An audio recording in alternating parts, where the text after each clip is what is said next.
அழுக்காக்கிவிட்டேனா என்று பதறுகிறாள். தான் ஒரு சாதாரண அடிமை என்றும் இவ்வளவு பெரிய தவறைச் செய்துவிட்டோமே என்றும் அஞ்சி உடனே சோபாவை விட்டு கீழே குதித்து மன்னிப்பு கேட்கிறாள். அந்தச் சிறுமி தன்னை ஒரு அடிமை என்று அழைத்ததைக் கேட்ட அன்னா மிகவும் வருத்தமடைகிறாள். ஜெட் மூலமாக அவள் அடிமையாக விற்கப்பட இருந்தாள் என்று அன்னா கேள்விப்பட்டிருந்தாலும் அத்தகைய ஒரு சிறுமி தன்னை அடிமை என்று அழைத்துக் கொள்வதைக் கேட்பது அவளுக்கு மிகுந்த அதிர்ச்சியை தருகிறது. அந்தச் சிறுமி முன்பு எப்படி நடத்தப்பட்டிருப்பாளோ என்று அன்னா மிகுந்த கவலையுடன் சிந்திக்கிறாள். அப்போது எதிர்பாராத விதமாக அந்தச் சிறுமியின் வயிற்றிலிருந்து சத்தம் கிரவுல் கேட்கிறது. தான் பசியுடன் இருப்பதை உணர்த்தும் அந்தச் சத்தத்தைக் கேட்டு அந்தச் சிறுமி கூச்சமடைகிறாள். இதை புரிந்து கொண்ட அன்னா மென்மையாகச் சிரித்துவிட்டு, நீ மிகவும் பசியுடன் இருக்க வேண்டும் என்று அன்புடன் கூறுகிறாள். மேலும் அவளது தலையை தடவி கொடுத்துவிட்டு உணவை எடுத்து வருவதாகவும் தான் வரும் வரை அங்கேயே ஓய்வெடுக்குமாறும் கூறிவிட்டு அன்னா அங்கிருந்து செல்கிறாள்.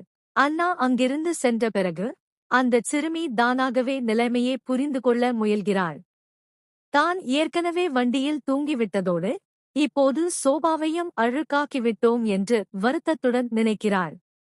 இங்கிருந்து தன்னை வெளியே அனுப்பிவிட்டால் தியோ கெர்வேர் டியூக் கெர்வேஹர் மீண்டும் தன்னை தேடி வந்துவிடுவார் என்று அவள் பயப்படுகிறாள். கெர்வேர் மற்றும் ரோட்விக் குடும்பத்தினருக்கு இடையே சுமூகமான உறவு இல்லை என்பதால் தான் தற்காலிகமாக இங்கே மறைந்திருக்க முடியும் என்று அவள் கருதுகிறாள். எனவே தான் சுதந்திரமாக வாழும் வயதை அடையும் வரை அவர்கள் தன்னை இங்கேயே தங்க அனுமதிக்க வேண்டும் என்பதில் அவள் உறுதியாக இருக்கிறாள். அந்தச் சிறுமி தான் 14 வயதை அடையும் போது வேலை தேடிக் கொள்ளலாம் என்று தனது எதிர்காலத்தை பற்றி சிந்தித்துக் கொண்டிருக்கிறாள். அப்போது எதிர்பாராத விதமாக அறைக்குள் யாரோ நுழைவதைக் கண்டு அவள் அதிர்ச்சியடைகிறாள். அறைக்குள் வந்த அந்தச் சிறுவன் தன் தந்தை மற்றொரு அனாதையை அழைத்து வந்திருக்கிறார் என்று அலட்சியமாகவும் அதிருப்தியோடும் கூறுகிறான். இவ்வளவு இளம் வயதிலேயே அந்தச் சிறுவனிடம் இருக்கும் ஆளுமையைக் கண்டு அச்சிறுமி வியப்படைகிறாள். அவன் ராட்விக் குடும்பத்தைச் சேர்ந்த ஒரு திறன் பயனர் என்பதை உணர்ந்து கொள்ளும் அவள், அவன்தான் தியோன் ராட்விக் என்பதை அடையாளம் காண்கிறாள். அவனைச் சுற்றி வெளிப்படும் ஒருவிதமான ஆற்றலையும் அவன் மிகுந்த வேதனையில் இருப்பதையும் அவள் உணர்ந்து கொள்கிறாள்.